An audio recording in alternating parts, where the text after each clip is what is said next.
में हम सॉल्व करेंगे question number 3 of exercise 3.1. On comparing the ratios A1 upon A2, B1 upon B2 and C1 upon C2, find out whether the following pair of linear equations are consistent or inconsistent. हमें इसमें बताना है कि ये consistent है या inconsistent है, but लेकिन कैसे बताना है? A1 upon A2 and B1 upon B2 and C1 upon C2 के रेशियो को चेक करके. ठीक है, उससे पहले मैं आपको इसका टेबल बता दूं. इस टेबल को देख के आप कैसे कंसिस्टेंट और इनकंसिस्टेंट बता पाएंगे. ठीक है,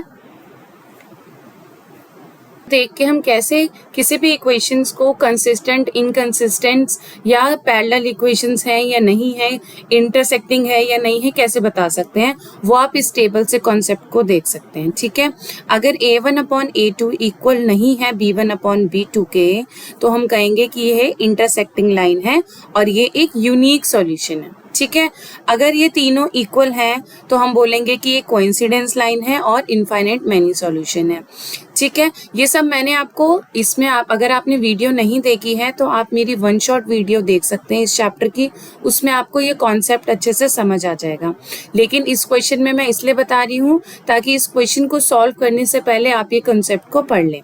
A1 upon A2 is equals to B1 upon B2. अगर ये C1 अपॉन C2 के इक्वल नहीं है तो हम इसको बोलेंगे ये पैरेलल लाइंस है और ये नो सॉल्यूशन है. ठीक है, तो चलिए इसका फर्स्ट क्वेश्चन हम सॉल्व करते हैं. अब इसमें A1 क्या होगा? A1 होगा जो x का कोफिशिएंट है 3, इधर से A1 होगा 2. ठीक है, B1 होगा हमारे पास 2 क्योंकि जो y का कोफिशिएंट है, एंड इसमें B1 होगा -3 क्योंकि अगर हम स्टैंडर्ड फॉर्म में देखें तो यहाँ पे प्लस होता है, इसलिए हम इसको -3 ले रहे हैं. एंड C1 इज 5 एंड इसमें C2 इज 7. ठीक है, तो बस सिंपल से इसको कंपेयर कर लीजिए. A1 upon A2, A1 upon A2 लिखेंगे तो ये हो जाएगा 3/2. B1 upon B2 equals to 2/3, ये आ जाएगा minus. And C1 upon C2 is 5/7. ठीक है, अब इसको देख के आपको क्या समझ आ रहा है? क्या A1 upon A2 B1 upon B2 के इक्वल है? नहीं है, it's not equals to. And अगर ये दोनों ही इक्वल नहीं हैं तो हम इस सिचुएशन को लेते हैं जहाँ पे A1 upon A2 is not equals to B1 upon B2.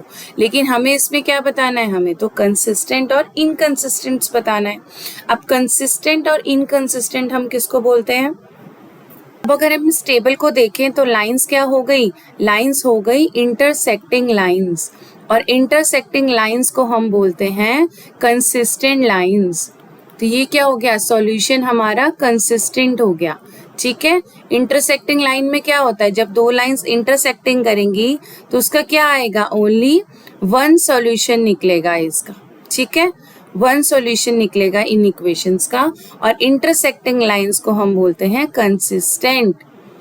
Okay जी, तो फर्स्ट पार्ट हो गया इज कंसिस्टेंट. तो चलिए अब सॉल्व करते हैं इसका सेकंड पार्ट. सेकंड पार्ट में है A1 is 2 and A2 is 4. Similarly, B1 is -3, B2 is -6, C1 is 8 and C2 is 9. तो A1 अपॉन A2 क्या आएगा? 2/4. इसको फर्दर सॉल्व करेंगे तो क्या हो जाएगा? 1/2. And B1 upon B2 is -3 upon -6, ये हो जाएगा, ये भी हो जाएगा 1/2. And C1 upon C2 is 8 upon 9. अब देखिए इस टेबल में क्या हो रहा है? A1 upon A2 is equals to B1 upon B2, but C1 upon C2 के इक्वल नहीं है, तो ये आएगा हमारा third one, that is parallel lines. A1 upon A2 is equals to B1 upon B2, but it is not equals to C1 upon C2. तो solution क्या होगा? No solution. नो सॉल्यूशन और लाइंस क्या होंगी?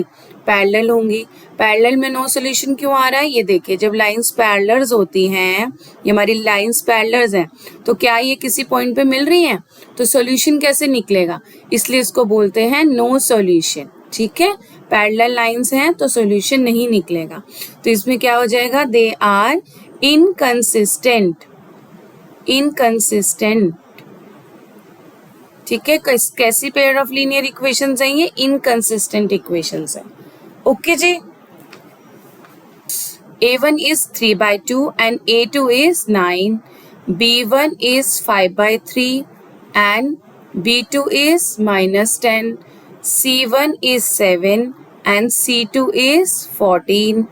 So फाइंड कीजिए A1 upon A2 equals to 3। तो इसको हम ऊपर लेके जाएंगे तो क्या हो जाएगा? 1/9.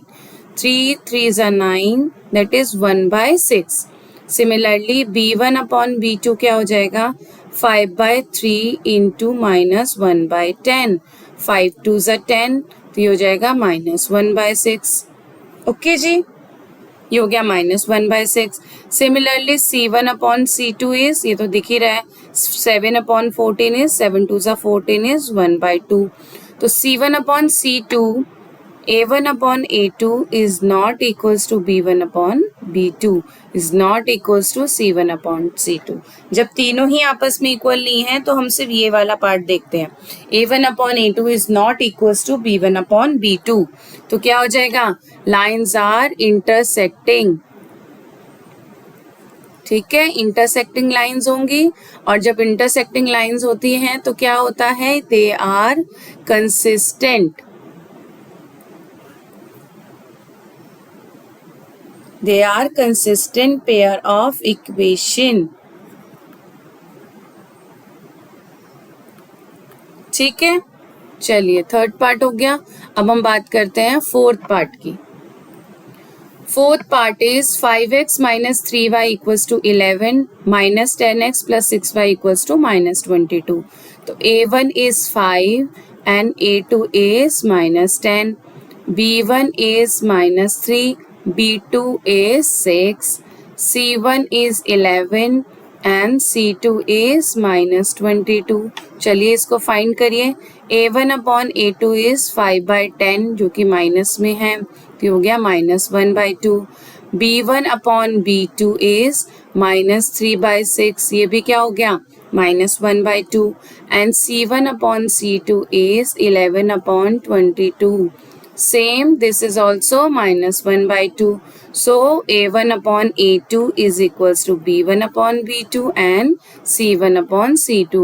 आइए हम इस पे देखते हैं ये सॉल्यूशन कौन सा आएगा जब तीनों हमारे इक्वल होते हैं, दैट इज कोइंसिडेंस लाइंस, और you can say infinite many solution. हमारे पास क्या हो गया? कोइंसिडेंस लाइंस हो गई है, कोइंसिडेंस लाइंस। और कोइंसिडेंस लाइंस में कैसे पेयर ऑफ लीनियर इक्वेशंस होंगे? Consistent linear equation. इसमें आप ये भी लिख सकते हैं ये कोइंसिडेंस लाइन है तो क्या होंगे? कितने भी सॉल्यूशन निकाल सकते हो, इनफाइनाइट मैनी सॉल्यूशंस। देखिए जब लाइंस दो कोइंसिडेंस हो रही हैं, ये भी लाइंस है, सेकंड लाइन भी इस पे ही आ रही है, तो आप कितने भी सॉल्यूशन निकाल सकते हो कितने भी पॉइंट्स पे, तो ये होता है मैनी सॉल्यूशन। ये शॉर्टकट्स हैं इसको लर्न रखने के लिए। ठीक है, फोर्थ पार्ट हो गया हमारा। अब हम चलते हैं इसके फिफ्थ पार्ट पे। चलिए फिफ्थ पार्ट सॉल्व करते हैं। फिफ्थ पार्ट में भी क्या होगा? A1 is 4/3, A2 is 2, B1 is 2 and B2 is 3, C1 is 8 and C2 is 12. अब तो आप भी खुद इसको सॉल्व कर सकते हैं। A1 upon A2 is 4/3 upon 1/2, 2 2s are 4, that is 2/3। और हमें दिख ही रहा है B1 अपॉन B2 तो 2/3 हो रखा है, एंड C1 अपॉन C2 भी 8/12, 2 4s are 8, 2 6s are 12, 2 2s are 4, 2 3s are 6, that is 2/3. Same, A1 upon A2 is equals to B1 upon B2 and C1 upon C2. तो ये क्या हो गया? Infinite many solutions. Many solutions हो गए तो consistent pair of linear equations. Okay जी, तो ये थर्ड क्वेश्चन हमने पूरा सॉल्व कर लिया, उसके सारे पार्ट्स देख लिए और ये कॉन्सेप्ट भी देख लिया कि कंसिस्टेंट और इनकंसिस्टेंट हमें कैसे पता लगता है। ठीक है, तो चलिए अब चलते हैं अपने नेक्स्ट वीडियो में क्वेश्चन नंबर 4 पे।